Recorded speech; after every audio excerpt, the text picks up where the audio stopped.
pursuit of capturing nature's beauty often drives photographers to get close to wild animals. However, this quest for the perfect shot can sometimes bring them dangerously close to an apex predator who wouldn't think twice about proving its dominance, leading to deadly outcomes. Hit that like button and subscribe right now. In today's episode, we go over 3 times an animal has fatally mauled a photographer who got too close. Welcome to Final Affliction.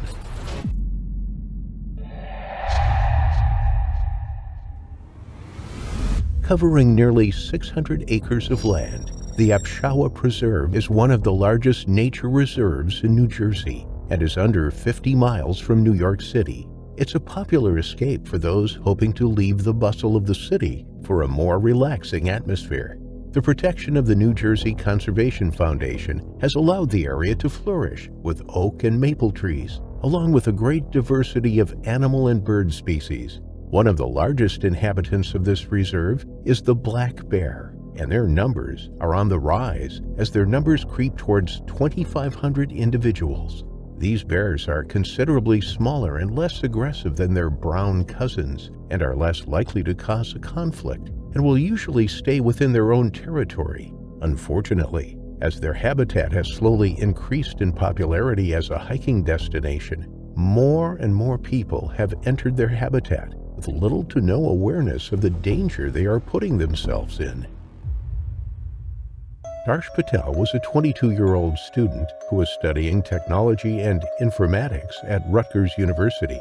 On September 21, 2014, Darsh and 4 friends decided to go hiking on the Affliction Preserve. They had all individually visited the preserve in the past and were avid nature enthusiasts, so they were all pretty confident in their own abilities.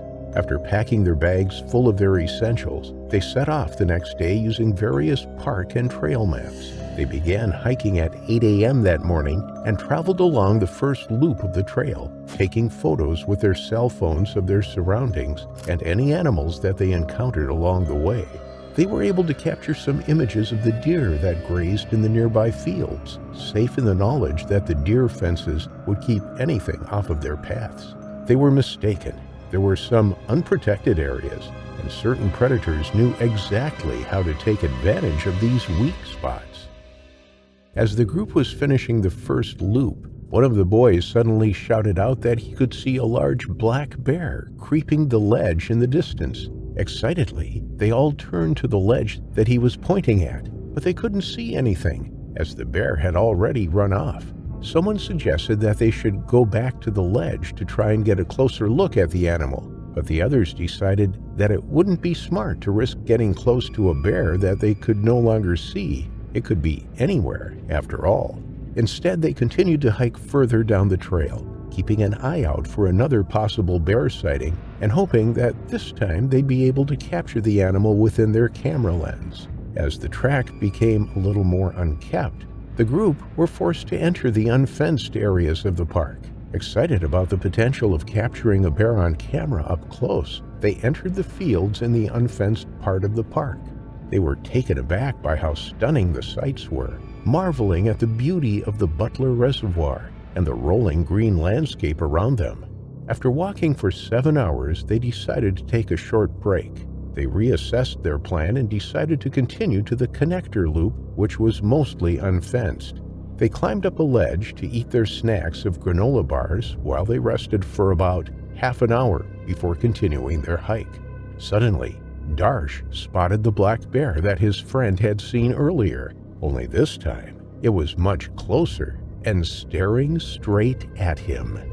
Darsh froze and stared back at the 300-pound bear as it looked him up and down. Excitedly, he began to slowly raise his camera to capture the image of the animal only 100 yards away. Instead of being worried he'd be attacked, he was instead concerned about missing out on a photo. He was convinced that the animal would be scared of him, giving him the advantage. Darsh's friends spotted the bear as well, but they started to realize that the bear was slowly creeping towards them, seemingly beginning its hunt. The boys became worried and wanted to leave, knowing that they wouldn't stand a chance. But Darsh remained in front of the bear, taking more and more pictures. His friends began to warn him that the bear was now stalking him, but he was too engrossed in his photography to notice or care. Suddenly, the bear began to pick up speed and quickly closed the 100-yard gap between itself and the boy, growling as it ran. All the boys ran away at the sight of this massive animal running at them, all except Darsh. He continued taking pictures, photographing the bear as it got closer and closer to him, and his friends screamed at him to leave and run with them. He was too engrossed in his photos to fully understand what was happening until it was all too late. He finally realized that the bear was only 15 yards away and panicked. He turned on his heel and tried to run away at the last minute, but the bear was still behind him, running faster and faster. The boys separated and ran down different paths, hoping to confuse the bear so that it would stop pursuing them. It worked for a second, and the bear stopped in its tracks, wondering who to follow. But its eyes quickly caught sight of Darsh again, who was the farthest behind the group. Darsh had gained some significant distance from the bear while it stopped running, when suddenly the worst happened. He tripped on a rock and twisted his ankle while looking over his shoulder at the bear. He screamed in fear as he watched the bear continue its charge at him, knowing he had no chance of escape this time. The bear immediately closed the gap and pounced on Darsh, tearing into his body with his huge jaws. It bit down hard on his body, ripping skin and muscle from his face, torso, and arms. It grabbed him by the legs and began to drag him across the floor as blood began to saturate the dirt beneath him. The animal ferociously chewed into his body, leaving numerous cuts and bites all over him, trying to pull his limbs out of his body. He screamed in agony and called for his friends, but there was nothing they could do. They hadn't brought any bear spray, and playing dead was no longer an option, as he was soon to be dead anyways. He tried to push the bear off of him, but he stood no chance. The bear was too strong. Covered in dirt and his own blood, Darsh Patel died alone in the woods. The rest of the group were still running, scared out of their minds as they'd heard the anguished screams of their friend behind them. They were fairly certain that the bear had killed Darsh, but they didn't know if the bear would still continue after them once it was done. Once they had gotten far enough away and couldn't hear the crunching of an approaching bear, they phoned for the police to report Darsh as missing. 911, where's your emergency? Hey, hello. I'm on Macoupin Road. It's 81 Macoupin Road. I believe I'm in West Milford or somewhere around there. We were hiking and we saw a bear, and we all started running, and it started chasing us. 2 of us are okay. 1 other person answered, but 2 were really close, and I'm scared out of my mind for them. I want to go back, but I'm hurt, and I don't know what to do. You're hurt, you said? Like, not badly. I just scraped my leg. It's nothing major, but I'm more worried about them. Can anyone get here anytime really soon, please? Are you on a trail? Yeah, we were on the trail. Well, it's going to take them a while to get anywhere near you if you're on a trail. A search party was quickly organized by West Milford police to find the young man, and they combed the area for 2 hours straight. Finally, they found the brutalized remains of Darsh Patel's body. It was hardly recognizable and completely covered in blood, body parts strewn across the trail. As the search team were observing the mess of the body before them, they suddenly heard rustling behind them as the bear emerged from the bushes. It was coming to collect its meal once again. Startled by the number of people in front of its food, it began to get aggressive with the men present, who were trying to shoo it away. The search team's shouts at the bear only further enraged the animal. Finally, for the safety of everyone, and to avenge the young college student, they shot and killed the ferocious beast, ending its reign of terror. They collected Darsh's body and returned it to the family, leaving them to grieve for their son who had died too soon. It was declared that the group had done nothing wrong and that the attack was unprovoked, but they believed that the attack may have happened because the animal was extremely hungry. Smelling the boys' granola snacks on the ledge, it began to approach them to get the food from them, ultimately killing Darsh in the process. Running also would have activated the animal's natural predatory instincts, which triggered it to chase the group. Ultimately, it was an unfortunate accident that resulted in the death of a young man with a bright future. After analyzing the bear, shreds of Darsh's clothes as well as his skin and blood was found inside the bear's stomach. Darsh's phone was also found near his body with bite marks on it. When police looked inside his phone, they found his terrifying final photos before death. This was Darsh's final photograph he took before being fatally mauled. The bear is seen running towards him at less than 20 feet away. It was shortly after this moment when Darsh Patel realized the seriousness of the situation. It was at this moment he decided to run. Less than 5 minutes later, he met his horrifying final affliction.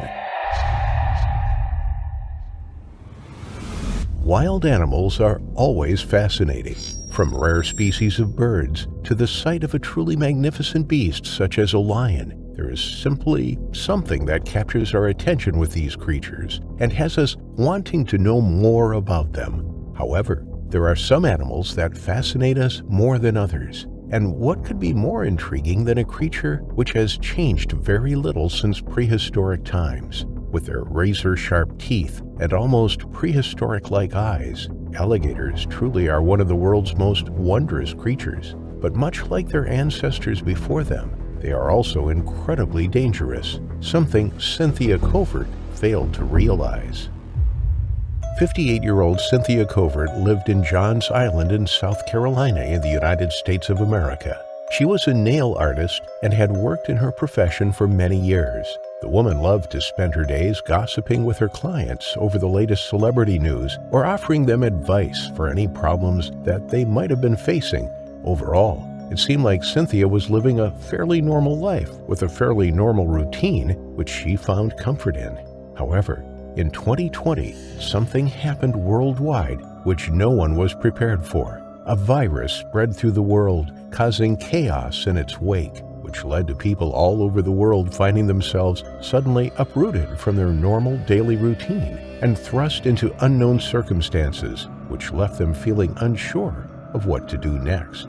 Sadly, Cynthia was one of these people who suddenly found herself unemployed. Because a health crisis was declared, her salon was forced to shut its doors, and Cynthia was left with no source of income and with no clue when her salon would be able to open up again. Deciding that she wasn't going to simply sit around and wait for all of her savings to run out, Cynthia began to see some of her clients in their own homes. She thought that it would be a good way to earn a little bit of money whilst maintaining a form of social distancing. One of her clients was a woman named Barbara Howell, who lived on Kiowa Island. The Sea Islands, of which Kiowa and Johns Islands are a part of, are a chain of tidal and barrier islands on the Atlantic Ocean coast off of the southeastern United States. Being a series of various sized islands and being located near to the ocean, this means that there are various different animals which inhabit the waterways between each piece of land.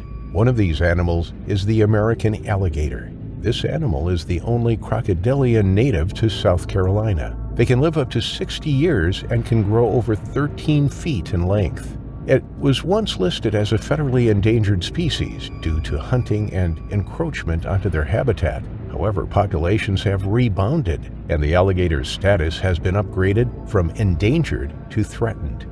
In fact, populations of alligators in South Carolina have done so well in terms of increasing their numbers that officials decided to instigate a hunting season back in 2008 to try and keep the population under control.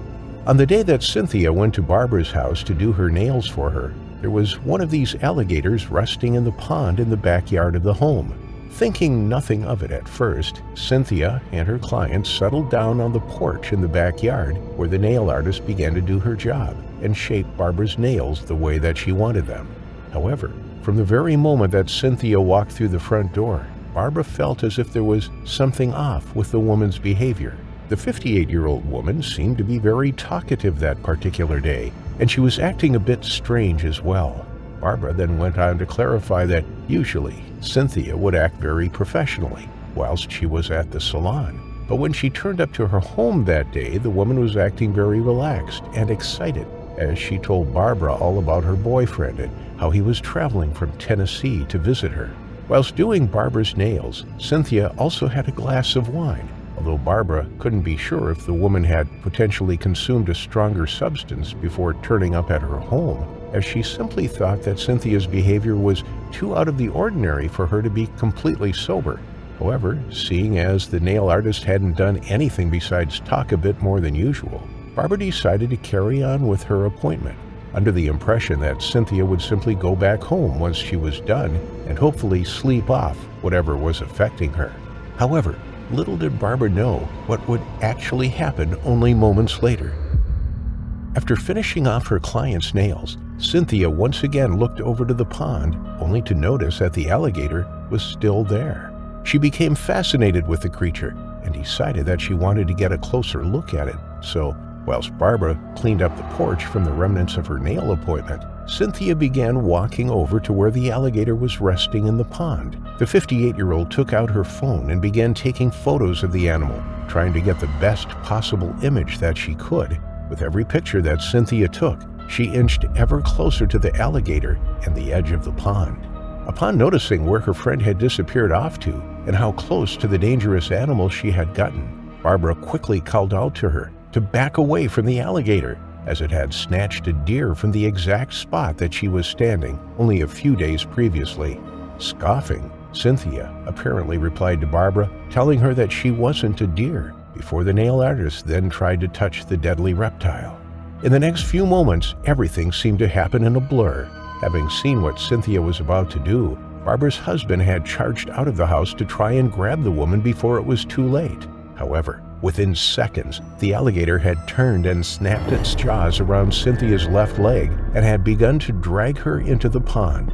Shocked at what was happening, Barbara had let out a horrified scream. However, oddly, Cynthia apparently didn't make a sound even as the alligator dragged her into the water and clamped down on her leg. Hearing the commotion, one of Barbara's neighbors ran over to the house to see what was going on. Upon witnessing the scene, the neighbor then grabbed a rope from his house, which he threw into the pond for Cynthia to grab a hold of. By this point, the woman was waist deep in the water, and as she held onto the rope, which her friends were using to try and pull her to safety, she apparently spoke in a calm manner. "I guess I won't do this again."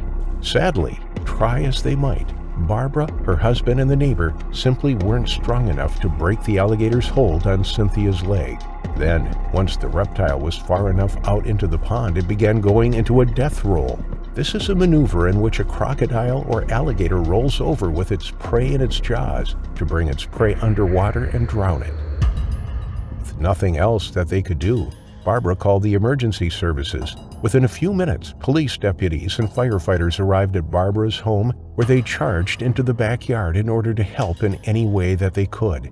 Initially, they saw no movement in the water from either the alligator or Cynthia, but after about 15 minutes, Cynthia's body resurfaced, with the alligator still holding on to her leg. Thinking quickly, one of the deputies shot the alligator, forcing it to release Cynthia. She was then quickly pulled to shore, where, thankfully, emergency service workers were able to see that her body was intact. However, she did have severe injuries to her left leg. By this time, paramedics had also arrived at the scene and quickly whisked Cynthia away to the hospital. Sadly, she was declared dead shortly after arriving at the hospital, with the initial cause of death being drowning. This sadly marked the third alligator-related death to have happened in South Carolina within 4 years. And whilst it is not known exactly why Cynthia was acting so strange that day and why she decided to approach a known deadly animal, her passing was still a tragedy, which greatly upset those who knew and loved her. It's important to remember that it is better to appreciate nature from a safe distance, as a wild animal could attack without notice, which could result in severe injury or, in the worst-case scenario, meeting your terrifying final affliction. Our story today takes place in Bella Coola, a valley found in British Columbia, Canada. It stretches 80 kilometers and is known to be a very scenic and beautiful area, with a diverse landscape of meadows, forests, mountains, and rivers, as well as a long history of world-renowned craftsmanship. There really is something for everyone. As picturesque as this area may be, it is also situated in the Great Bear Rainforest. thusly named for its inhabitants, specifically many wild species of cougars, wolves, and of course, bears. But these bears are special. Although there are 1,400 grizzly bears living there, this area is home to a distinctive subspecies of black bear, the Kermode bear, also known as the spirit bear, as 1/10 of the cubs are born with the recessive gene causing a white coat of fur. As a result of its unique residence, the Great Bear Rainforest has been protected by the government of British Columbia since 2016 to stop industrial logging, meaning that 85% of the ancient forests will be kept safe. Given that the population of Bella Coola is only 2,100 people, there is approximately 1 bear to every 2 people in the area. Despite this, bear attacks have been very rare and they usually live side by side fairly peacefully. However, there is one incident that would change that forever. Jordan Carbery was a park ranger living in Bella Coola in 2018. He enjoyed his job, it was fairly easy, and he was able to work in such a beautiful place every day. On July 2nd, he was returning home after a lovely holiday with his friends to celebrate his 50th birthday. And as he approached his home, he saw 2 grizzly bears climbing a cherry tree nearby. This was not uncommon as the fruit on the trees were ripe, and bears are well-known cherry lovers and they actually help with the dispersion process for the trees. They seemed quite large, so Jordan assumed they were just typical adult bears searching for food and meant no harm, although he would rather they were further away from his house. He continued up his driveway to encourage them to leave his property, and they eventually took the hint, traipsing back into the forests. He didn't give the interaction a second thought as he was used to seeing bears all the time. He went to bed as soon as he got in. At 5 a.m. the next morning, he woke up and started to get ready as he usually did when something caught his eye out of the window. There was something moving behind the trees, and so he assumed it was the cherry-eating adult grizzlies from last night. He grabbed his camera and rushed downstairs, leaving the house to take photos that he thought he would later share with his friends. He was an avid photographer, and living in the beautiful place that he did meant that he was able to take amazing photos of his daily life. He figured that if he didn't spook the bears, they would ignore him and he could get some nice pictures of them eating the cherries. So he walked out into the forest, and 36 feet from his front door, he had a clear view of the bears in the tree. While he was watching the bears, one of them fell from the tree and suddenly something moved next to Jordan. He turned to see what it was and his heart stopped. He had made a mistake. The bears in the tree were actually cubs and were being supervised by their mother, the very large bear that was currently staring at him from 80 feet away. She had heard her cub cry out, and upon spotting Jordan, assumed the cry to be his fault. He knew that he was in a lot of trouble. She began walking towards him and then running straight towards him. Although he had been trained on how to react to grizzly bears and knew in the back of his mind that he should play dead, his natural instincts took over in the face of a 500-pound killing machine sprinting right at him. He turned and ran, knowing that he was only a short distance from his house and thought maybe he could get in the door before she mauled him to death. He was running for his life, and he knew that the next few seconds could determine the rest of his life, however long that may be. Just 10 feet from his door, the bear smacked him in the back with her huge paw, and he was sent flying onto the ground. He was winded by the impact and barely had any time to register what was happening to him as he tried to stand up again. Immediately, the bear jumped on him and grabbed him by his head, trying to crush his skull in her strong jaws. He was terrified as he knew there was no way he could overpower the animal. Suddenly, he felt his feet leave the floor as he was lifted by his skull into the air. He thought he must be done for. The force was too much for his skull, and a large part of his scalp was ripped off, the pain blinding Jordan as he fell to the floor, blood gushing everywhere. He thought he could maybe crawl away as the bear was now holding his scalp in her mouth, so he was hoping she would just leave. He was wrong. After throwing Jordan's scalp aside, the bear began mauling his whole body. She tore off his ear and began to rip apart his chest, seemingly taking the cub's fall personally against Jordan, and it was like she had decided that he had to pay for the pain of her cub. He knew that his time was running out as the animal was not showing any signs of slowing down, seemingly determined to mercilessly tear him apart. He realized that he was not going to be able to wait it out or hope that she would leave, and in that moment, he remembered some of the training that he had been given in the past for this exact situation. He began to punch her in the head with as much strength as he could, which just further angered the bear. She flipped him onto his side to get his fists away from her and continued her attack. He quickly started kicking her in the eye with his heel, adrenaline increasing his strength, even though he had now lost a significant amount of blood. The bear started to back away a little, confused by the sudden rebuttal attack, and this gave Jordan enough time to pull himself to his feet again. After a second, the bear charged at him again, planning to end the fight once and for all. Jordan tried to punch her once again, this time aiming for her nose, but she managed to dodge his fists. As he continued to punch at the bear, he was able to slowly back away into his house and shut the door, waiting for the attack to continue. He knew that this door was only thin and the animal would easily be able to break it down with just a few body slams, but nothing happened. He waited for the crash of the bear entering the house to finish the job, but she never did. Instead, she just walked back into the forest, returned to her cubs, and left the scene. Although Jordan was thankful that the bear had now left him alone, he was now faced with another problem: surviving his extensive injuries. He lived in the middle of nowhere, he didn't have phone service, who would he contact for help? He had no choice, he had to save himself. He managed to grab his car keys from upstairs, the adrenaline from the attack slowly wearing off, but he knew that if he passed out, he would never wake up again. Holding his chest closed, he left the house without checking his surroundings, and the bear had reappeared. She started charging at him once again, but he managed to get into the car and drive away. He was praying that he would make it to the hospital, praying that he would be able to see his wife and daughter again. Amazingly, he survived the drive and made it to his local hospital, where he was immediately airlifted to the Vancouver hospital. He had to have many surgeries in order to save his life. His right ear had been torn off, half of his scalp was missing, he had several puncture wounds from where the bear had tried to rip him apart, and an umbilical hernia from the repetitive climb from the bear. He had a long recovery journey ahead of him, but he was just grateful to be alive. He counted his blessings that she hadn't caught him that final time as he reached the car, and accepts that the accident was fully his fault, as he shouldn't have risked his life just for some photos. He should have known better given his experience working with the bears, and recognized that the bears were cubs and kept an eye on his surroundings. Either way, he was lucky to survive and went on to have a full recovery, narrowly escaping his final affliction.